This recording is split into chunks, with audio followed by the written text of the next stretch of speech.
안녕하십니까, 문틀란TV입니다. 민주당이 전국 각지 LH 직원과 공직자들의 부동산 투기 정황에 이어 소속 의원들의 부동산 투기 의혹마저 드러나자 원내대표 김태년이 11일 국회의원 300명의 부동산을 전수조사하자며 야당에 대해 물귀신 작전을 펼쳤습니다. 야당 소속 의원들의 부동산 문제가 현재까지 전혀 드러난 것이 없는데 여당의 문제점만 불거지니 야당도 털어봐야 한다며 억지를 쓰는 태도입니다.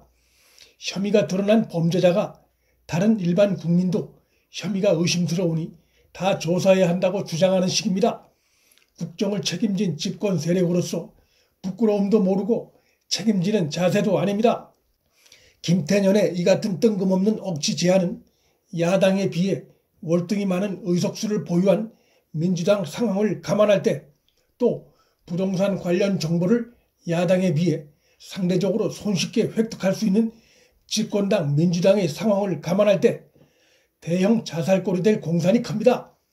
내 편 챙기기 국정 운영 행태를 펼쳐온 문 정권의 그간 상황을 감안할 때도 전수조사가 제대로 이루어지면 여권 내부의 문제점이 크게 드러날 가능성이 높습니다.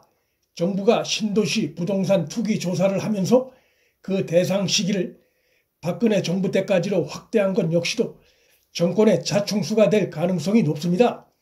박근혜 정부 땐 신도시 지정도 없었고 오히려 부동산 침체기였습니다. 박근혜 정부 때까지로 토지 구입 시기를 확대할 경우 신도시가 들어갈 것도 모르고 투자한 사람들이 선의의 피해자가 될 수 있습니다. 부동산 가격이 역대 정부와 비교해 최고로 폭등하고 투기가 발생한 것은 문재인 정부 들어서입니다. 정권이 자신들 정부에서 일어난 부동산 투기 사태에 대해 반성하고 책임질 생각을 하지 않고 오히려 비난받을 행동을 하고 있는 것입니다.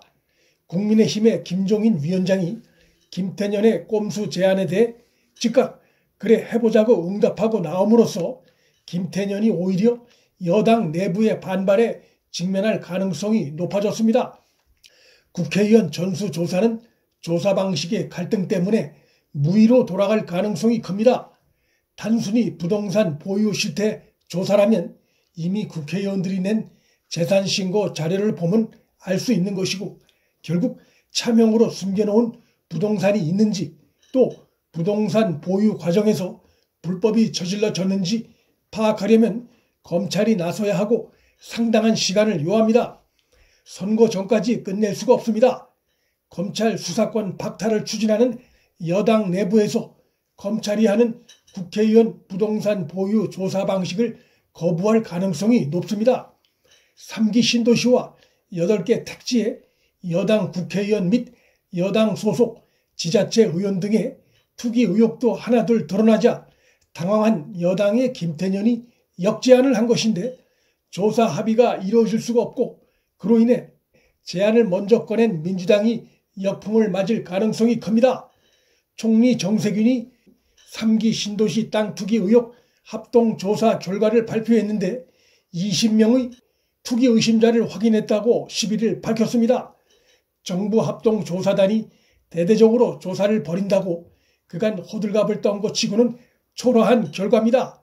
진짜는 하나도 나오지 않았고 빙산의 일각만 드러났을 뿐이란 것이 대체적인 반응입니다.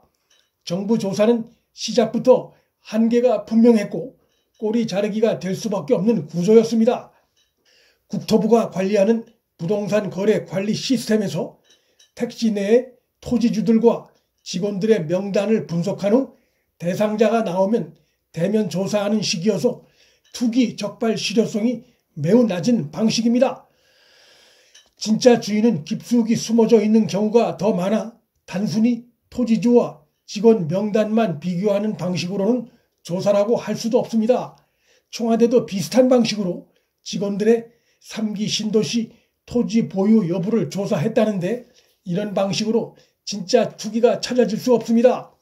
경찰이 3기 신도시 투기 의혹을 수사하기 위해 770명 규모에 달하는 메모드급 정부 합동 특별수사본부를 구성했지만 정부의 추가 수사 의뢰에 의존하고 있어 조사의 장식품과 같은 상태라 코미디 같은 상황입니다. 실명을 사용해 구입한 초짜들만 걸려들고 덤터기를 쓰는, 그래서 차명 투자는 밝혀내기 어려운, 한마디로 발본색원과는 거리가 먼 형식적인 조사일 수밖에 없습니다. LH 내부 직원이 최근 내부 사이트에 더불어민주당 소속 정치인들이 LH의 정보를 요구해 부동산 투기를 하고 있다는 충격적인 폭로를 했지만 정부의 이번 조사 대상엔 정치인이 빠져 있습니다. 신원이 노출되는 것을 꺼리는 프로 투기꾼들이나 정치인들은 신도시에 직접 투자하는 게 아니라 그 인근 지역에 투자해 시세 차익을 노리는 경향이 큰데, 정부 조사엔 신도시 주변 지역도 조사 대상에서 제외했습니다. 차명은 물론 제3자 거래, 명의신탁 거래 등도 조사되지 않았습니다. 수사를 직접 담당한 수사기구에도 문제가 많습니다.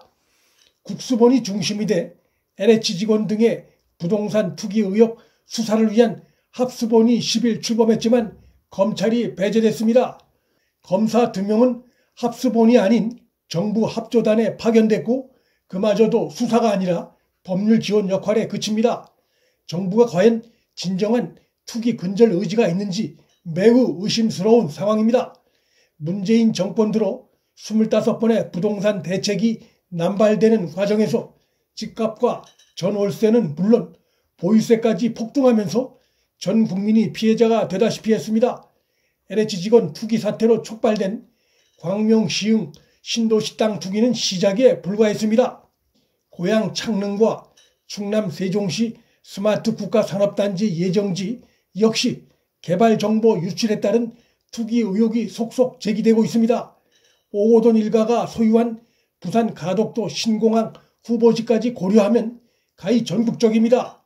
청와대 관사에 머물면서 끌어모은 돈으로 흑석동 재개발지역 상가 건물을 사들여 돈을 번 김의겸도 법률권 정당 비례의원 배지를 달아 국민 분노를 자극하고 있습니다. 선거를 코앞에 두고 벼랑 끝에 몰린 정권이 과거 정권을 무차별 끌어들이고 야당에 느닷없이 부동산 전수조사를 제안하면서 사실을 호도하려 하지만 국민은 속지 않습니다.